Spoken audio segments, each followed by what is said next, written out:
Hola y bienvenido a tu podcast Urantia en audio. Solamente para pedirte que, si este podcast es de tu agrado, por favor nos ayudes compartiéndolo con familiares y amigos. Por último, también te aviso que este podcast ya lo puedes escuchar en YouTube. Gracias.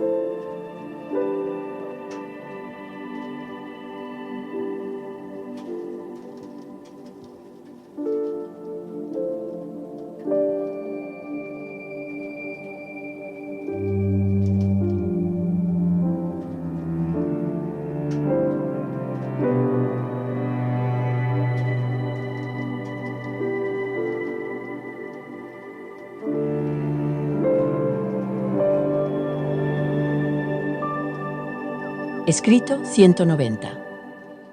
Las apariciones morontiales de Jesús. El Jesús resucitado se dispone ahora a pasar un breve periodo en Urantia con el propósito de experimentar la carrera morontial ascendente de un mortal de estos dominios. Aunque este intervalo de vida morontial ha de transcurrir en el mundo de su encarnación humana, será, en todo sentido equivalente a la experiencia de los mortales de Satania que atraviesan la vida morontial progresiva de los 7 mundos de estancia de Jerusalén. Todo el poder inherente en Jesús, la dote misma de la vida, que le capacitó para levantarse de entre los muertos, es el mismísimo don de vida eterna que Él otorga a los creyentes del reino y que ahora asegura su resurrección de las ataduras de la muerte natural. Los mortales de los reinos se levantarán en la mañana de la resurrección con el mismo tipo de cuerpo de transición, o morontial, que Jesús poseía cuando salió del sepulcro aquel domingo por la mañana. Estos cuerpos no tienen sangre circulante, y tales seres no participan del alimento material ordinario. Sin embargo, estas formas morontiales son reales. Cuando los diversos creyentes vieron a Jesús después de su resurrección, en verdad lo vieron. No fueron víctimas autoengañadas de visiones o alucinaciones. La fe perseverante en la resurrección de Jesús fue la característica cardinal de la fe de todas las ramas de la primitiva enseñanza del Evangelio. En Jerusalén, Alejandría, Antioquía y Filadelfia, todos los instructores del Evangelio se unieron en esta fe implícita de la resurrección del Maestro. Al considerar el papel prominente que María Magdalena desempeñó al proclamar la resurrección del Maestro, conviene dejar constancia de que María era la principal portavoz del cuerpo femenino, así como Pedro lo era de los apóstoles. María no era la jefa de las obreras, pero sí su principal maestra y portavoz pública. María se había convertido en una mujer de gran circunspección, de modo que su audacia al hablar con un hombre a quien suponía cuidador del huerto de José solo pone de relieve lo horrorizada que estaba al hallar el sepulcro vacío. Fue la profundidad y la agonía de su amor, la plenitud de su entrega, lo que le hizo olvidar, por un momento, las convenciones que restringían el acercamiento de una mujer judía a un desconocido.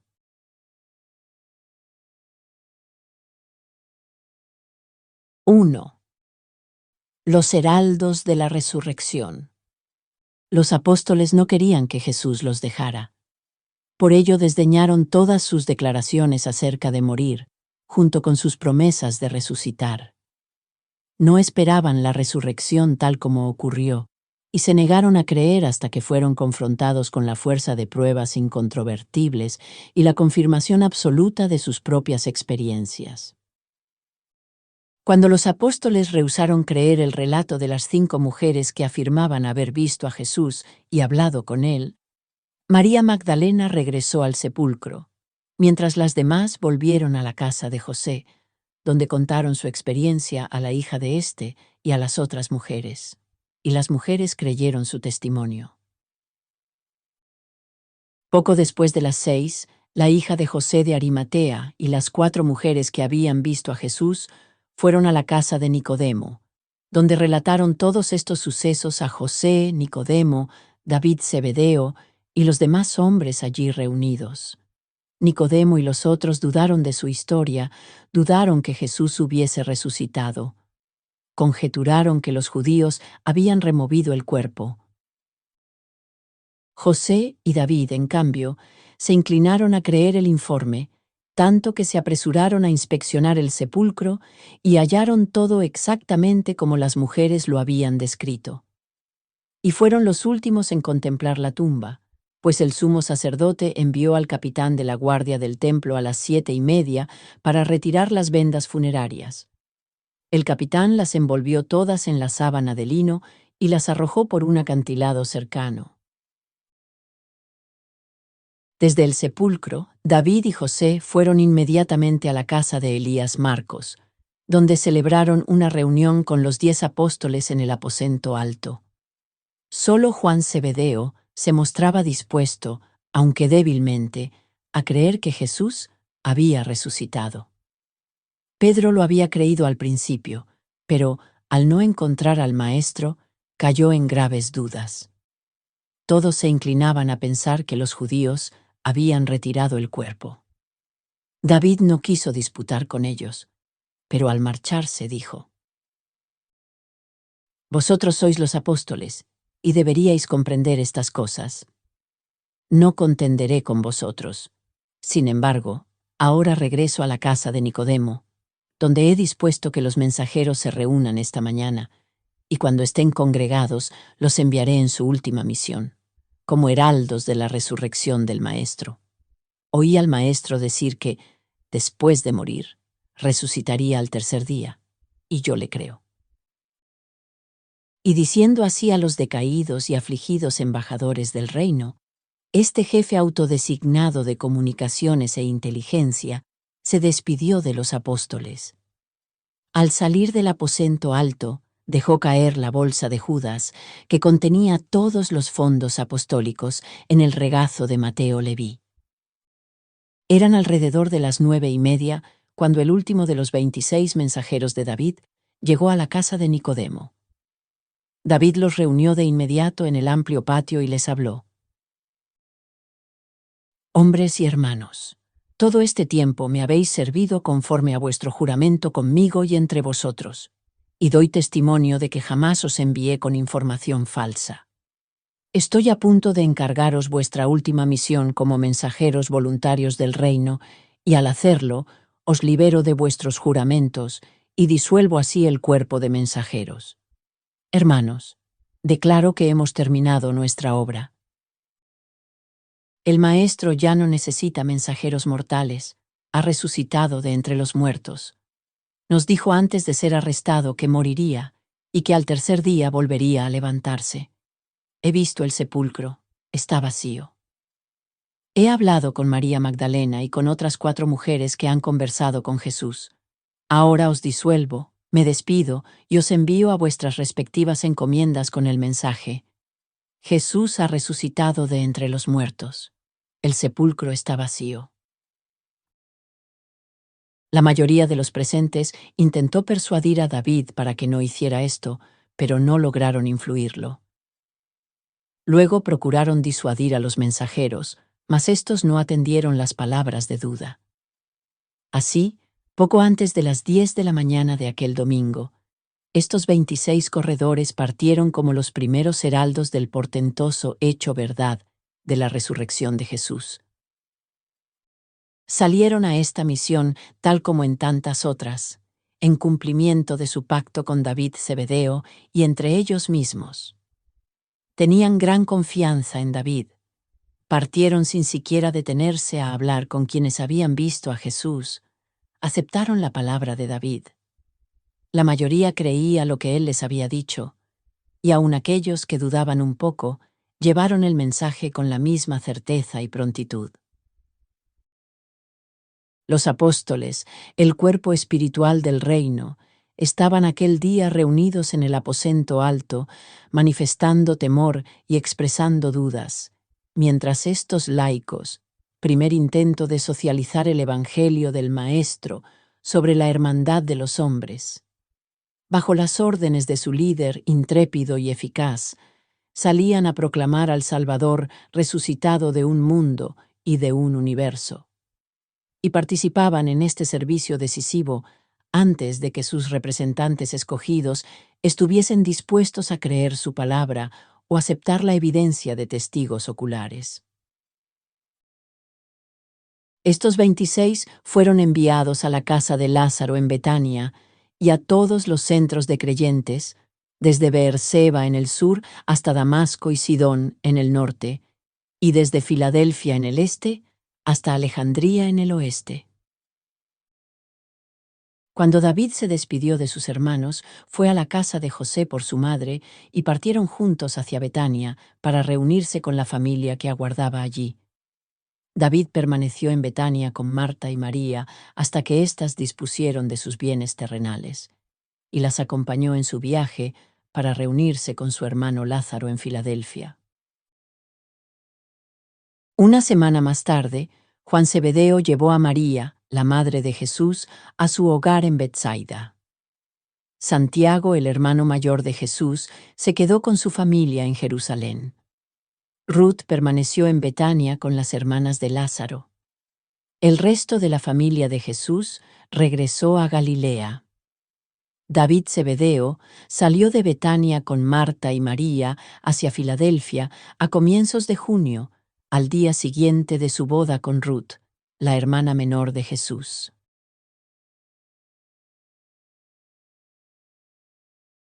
II. La aparición de Jesús en Betania.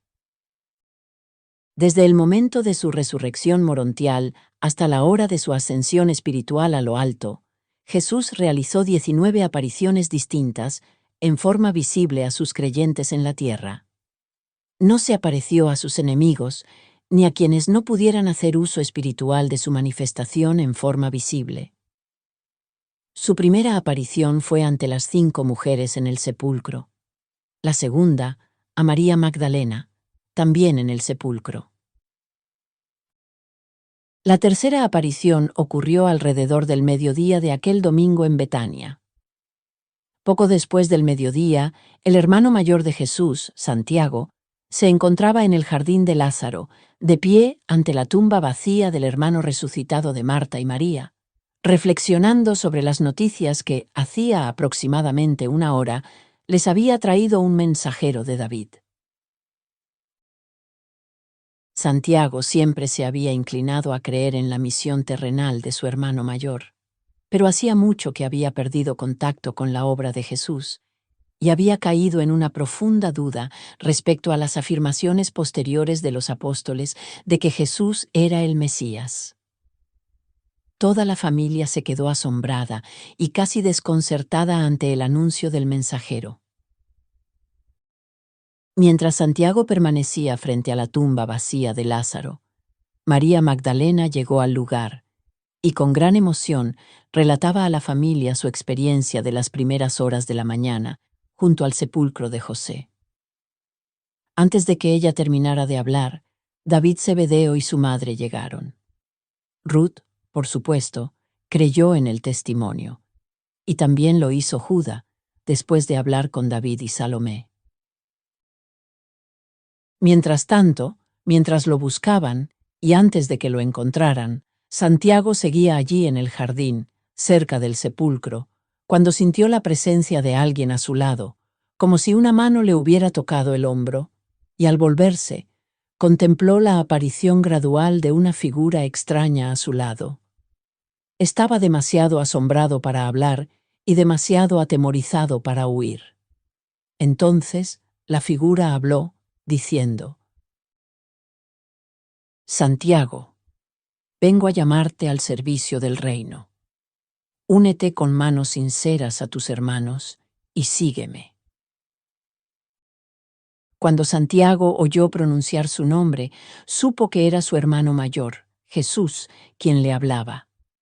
Todos tenían ciertas dificultades para reconocer la forma morontial del Maestro, pero pocos dudaban en identificar su voz o su encantadora personalidad una vez que comenzaba a comunicarse con ellos.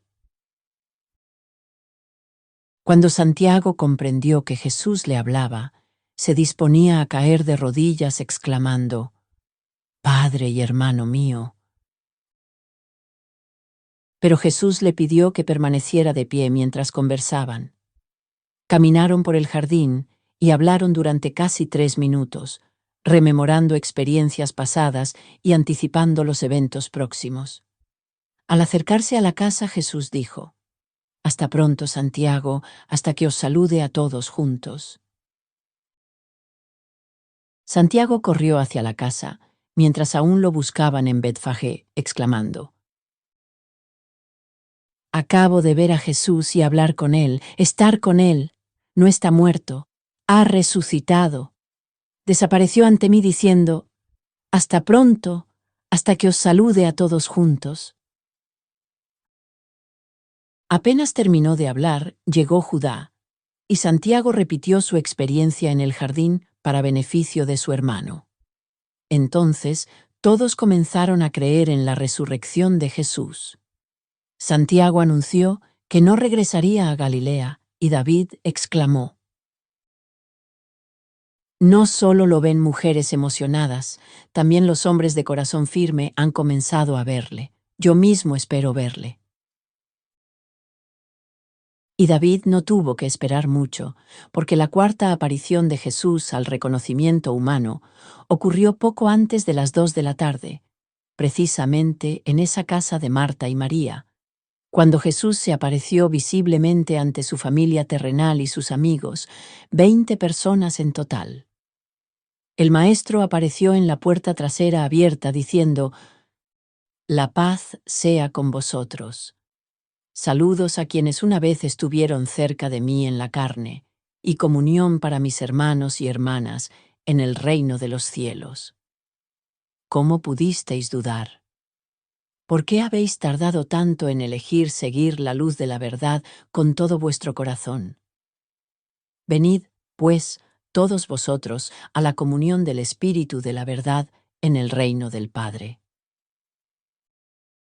Cuando comenzaron a reponerse del impacto inicial de su asombro y se movieron hacia él como para abrazarlo, desapareció de su vista. Todos deseaban correr a la ciudad para contarles a los apóstoles incrédulos lo que había sucedido, pero Santiago los detuvo. Solo María Magdalena recibió permiso para regresar a la casa de José. Santiago prohibió que se hiciera pública la noticia de esta visita morontial, debido a ciertas cosas que Jesús le había dicho mientras conversaban en el jardín. Pero Santiago nunca reveló más detalles de su encuentro con el Maestro resucitado aquel día en la casa de Lázaro, en Betania.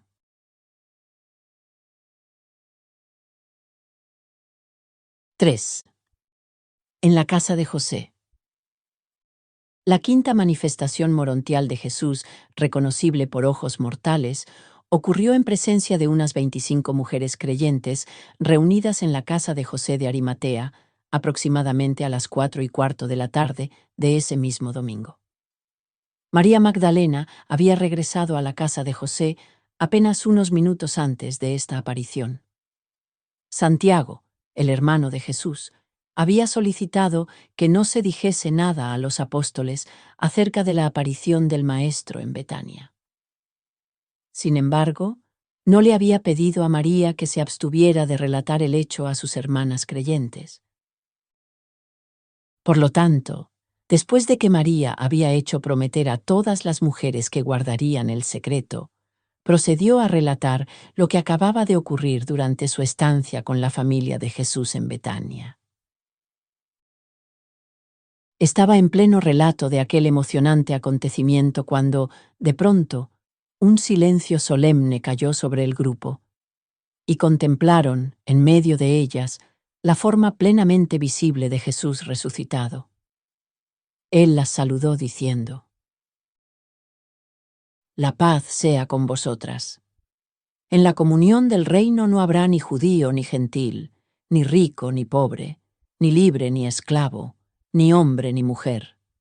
También vosotras estáis llamadas a proclamar las buenas nuevas de la libertad de la humanidad por medio del Evangelio de la filiación con Dios en el reino de los cielos. Id por todo el mundo anunciando este Evangelio y fortaleciendo en la fe a los creyentes. Y mientras hacéis esto, no olvidéis atender a los enfermos y fortalecer a quienes son débiles de corazón y viven en el temor. Y yo estaré con vosotras siempre, aún hasta los confines de la tierra. Y cuando hubo dicho estas palabras, desapareció de su vista, mientras las mujeres cayeron sobre sus rostros y adoraron en silencio. De las 5 apariciones morontiales de Jesús que habían tenido lugar hasta ese momento, María Magdalena había presenciado 4. Como resultado de haber enviado mensajeros a mediodía y de la difusión inconsciente de la noticia sobre la aparición de Jesús en casa de José, comenzó a llegar a oídos de los gobernantes judíos en la tarde, que se estaba informando por la ciudad que Jesús había resucitado y que muchas personas afirmaban haberlo visto. Los miembros del Sanedrín se inquietaron profundamente por estos rumores.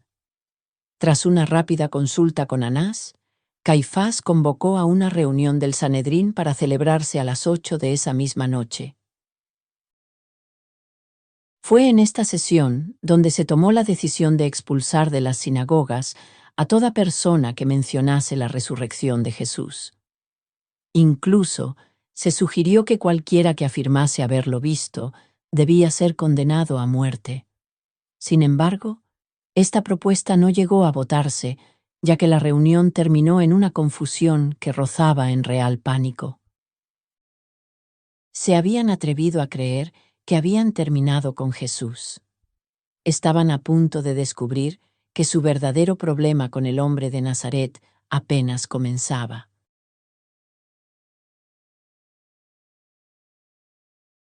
¡4! La aparición a los griegos. Alrededor de las 4:30 de la tarde, en la casa de un tal Flavio, el maestro realizó su 6ª aparición morontial, esta vez ante unos 40 creyentes griegos que allí se encontraban reunidos. Mientras conversaban sobre los informes de la resurrección del maestro, él se manifestó en medio de ellos, a pesar de que las puertas estaban bien cerradas, y les habló diciendo: «La paz sea con vosotros. Aunque el Hijo del Hombre apareció en la tierra entre los judíos, vino a servir a todos los hombres. En el reino de mi Padre no habrá ni judío ni gentil. Todos seréis hermanos, hijos de Dios.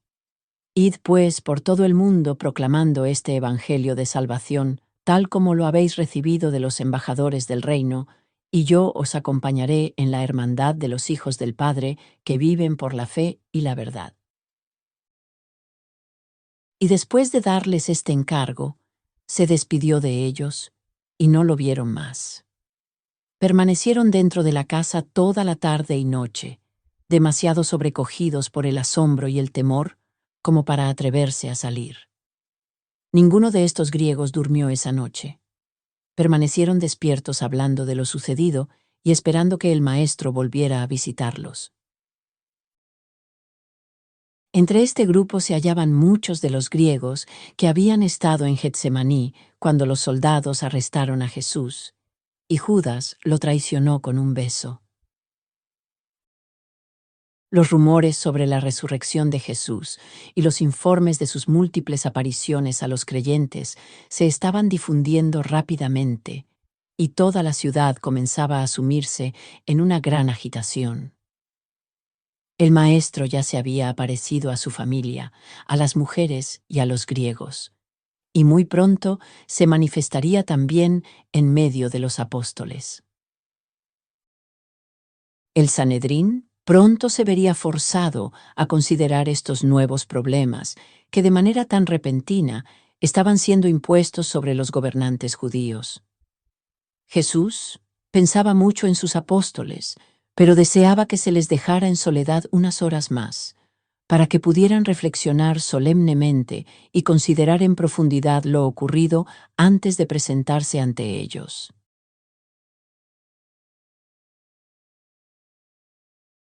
5. La caminata con los 2 hermanos. En Emaús, a unas 7 millas al oeste de Jerusalén, Vivían dos hermanos pastores que habían pasado la semana de la Pascua en Jerusalén, asistiendo a los sacrificios, ceremoniales y festividades. Cleofás, el mayor, era un creyente parcial en Jesús. Al menos había sido expulsado de la sinagoga. Su hermano, Jacobo, no era creyente, aunque se sentía muy intrigado por lo que había oído acerca de las enseñanzas y obras del Maestro. En esa tarde de domingo, aproximadamente a 3 millas de Jerusalén y pocos minutos antes de las 5, estos dos hermanos caminaban hacia Emaús, conversando con gran seriedad sobre Jesús, sus enseñanzas, su obra, y especialmente sobre los rumores de que su tumba estaba vacía y que algunas mujeres habían hablado con él. Cleofás se inclinaba a creer en dichos informes, pero Jacobo sostenía con firmeza que todo aquello debía ser un engaño. Mientras así discutían y debatían camino a casa, la manifestación morontial de Jesús, su séptima aparición, se les unió en el camino. Cleofás había escuchado a Jesús enseñar en varias ocasiones y había comido con él en casas de creyentes de Jerusalén, pero no lo reconoció, ni siquiera cuando el Maestro comenzó a hablar con ellos libremente. Después de caminar un poco junto a ellos, Jesús les preguntó: ¿Qué palabras son esas que intercambiáis con tanta pasión mientras camináis? Y al oírle se detuvieron, mirándolo con triste sorpresa. Dijo Cleofás: ¿Eres tú forastero en Jerusalén y no sabes lo que ha acontecido en estos días? Jesús les preguntó: ¿Qué cosas? Cleofás respondió: Si tú no sabes de esto, debes de ser el único en Jerusalén que no ha oído los rumores sobre Jesús de Nazaret, que fue un profeta poderoso en obra y palabra ante Dios y ante todo el pueblo. Los principales sacerdotes y nuestros gobernantes lo entregaron a los romanos y exigieron que fuera crucificado. Muchos esperábamos que él fuese quien habría de liberar a Israel del yugo de los gentiles. Pero eso no es todo. Ya han pasado 3 días desde que fue crucificado, y algunas mujeres nos han desconcertado hoy, diciendo que muy de mañana fueron al sepulcro y lo hallaron vacío. Y esas mismas mujeres afirman haber hablado con este hombre. Insisten en que ha resucitado de entre los muertos. Cuando las mujeres contaron esto a los hombres, 2 de sus apóstoles corrieron al sepulcro y también lo hallaron vacío. Y aquí Jacobo interrumpió a su hermano para añadir: Pero ellos no vieron a Jesús. Mientras caminaban, Jesús les dijo: «Qué lentos sois para comprender la verdad. Me habláis de las enseñanzas y de la obra de este hombre. Permitidme entonces iluminaros, ya que las conozco bien.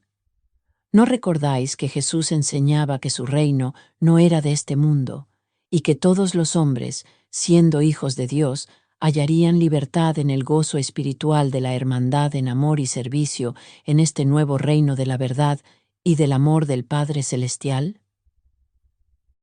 ¿No recordáis cómo el Hijo del Hombre proclamaba la salvación para todos, atendiendo a los enfermos, liberando a los prisioneros del temor y a los esclavos del mal?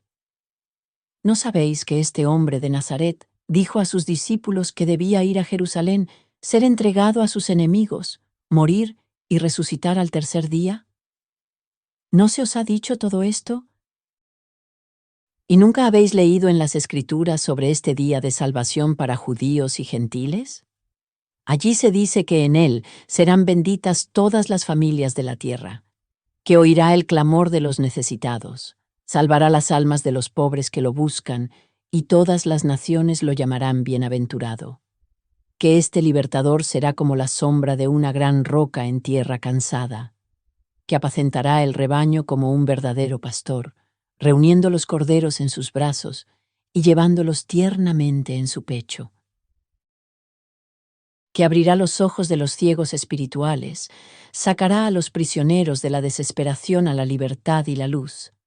Que todos los que habitan en tinieblas verán la gran luz de la salvación eterna. que vendará los corazones rotos, proclamará libertad a los cautivos del pecado, abrirá la prisión de quienes están atados por el temor y el mal, que consolará a los que lloran y les dará el gozo de la salvación en lugar de su tristeza, que será el deseo de todas las naciones y el gozo eterno de los que buscan la justicia. Que este Hijo de verdad y justicia se alzará sobre el mundo con luz sanadora y poder salvador, que salvará a su pueblo de sus pecados, que buscará y salvará a los perdidos, que no destruirá a los débiles, sino que dará salvación a todos los que tienen hambre y sed de justicia, que quienes crean en Él tendrán vida eterna, que derramará su espíritu sobre toda carne, y que este espíritu de verdad será en cada creyente como un manantial de agua viva que brota para vida eterna. ¿No habéis comprendido cuán grande era el evangelio del reino que este hombre os entregó? ¿No veis cuán inmensa salvación ha llegado hasta vosotros? Para entonces ya habían llegado cerca de la aldea donde vivían estos hermanos. Ninguno de ellos había dicho palabra alguna desde que Jesús comenzó a enseñarles en el camino. Pronto se detuvieron ante su humilde morada y Jesús parecía disponerse a continuar su camino, pero ellos le insistieron en que se quedara con ellos, diciendo que ya anochecía. Finalmente, Jesús aceptó, y poco después de entrar en la casa, se sentaron a comer. Le ofrecieron el pan para que lo bendijera, y al comenzar a partirlo y a ofrecérselo, se les abrieron los ojos, y Cleofás reconoció que su huésped era el mismo Maestro, y cuando dijo, «¡Es el Maestro!», Jesús morontial desapareció de su vista. Entonces se dijeron el uno al otro, «Con razón ardía nuestro corazón mientras nos hablaba en el camino y nos abría el sentido de las Escrituras». No quisieron quedarse a cenar. Habían visto al Maestro resucitado y salieron corriendo de la casa, volviendo con premura a Jerusalén para difundir la buena nueva del Salvador resucitado. Alrededor de las 9 de la noche, justo antes de que el Maestro se apareciera a los 10, estos dos hermanos, llenos de emoción, irrumpieron en el aposento alto donde estaban los apóstoles, declarando que habían visto a Jesús y hablado con él. Relataron todo lo que Jesús les había dicho y cómo no lo habían reconocido sino hasta el momento de partir el pan.